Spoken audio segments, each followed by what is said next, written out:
আউযুবিল্লাহি মিনাশ শাইতানির রাজিম বিসমিল্লাহির রহমানির রহিম। আজকে আমরা অনেক শোকাহত। আজকে আমাদের মাঝ থেকে চিরবিদায় নিবেন, সমাহিত হবেন বাংলাদেশের সফল তিনবারের সাবেক প্রধানমন্ত্রী, জাতীয়তাবাদী দল বিএনপির চেয়ারপারসন, মহান স্বাধীনতার ঘোষক শহীদ প্রেসিডেন্ট জিয়াউর রহমানের সহধর্মিণী এবং আপসীর নেত্রী, গণতন্ত্রের মা, যিনি অন্যায়ের বিরুদ্ধে সবসময় প্রতিবাদ করেছেন। তিনি ছিলেন এক বলিষ্ঠ কণ্ঠস্বর। তিনি ছিলেন পেশিবাদী শক্তি এবং আধিপত্য শক্তির বিরুদ্ধে বলিষ্ঠ কণ্ঠস্বর।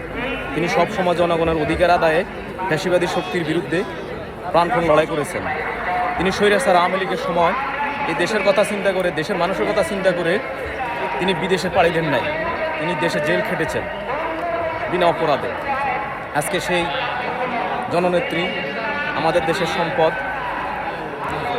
তাকে আমরা সমাহিত করার জন্য জাতীয় সংসদ ভবনের দক্ষিণ পাশের মাঠে আমরা অবস্থান করছি তার জানাজার নামাজের জন্য।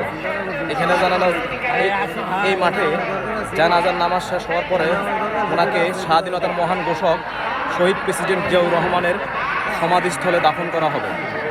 আমরা ওনার জানাজায় অংশগ্রহণ করে ওনার বিদায়ী আত্মার মাগফিরাত কামনা করি এবং ওনার শোকসত্ত্ব পরিবারের প্রতি সুখাবহ কামনা করছি। আল্লাহ যেন ওনাদেরকে ধৈর্য ধরার তৌফিক দান করেন, কারণ জাতির যে ক্ষতি হয়ে গেছে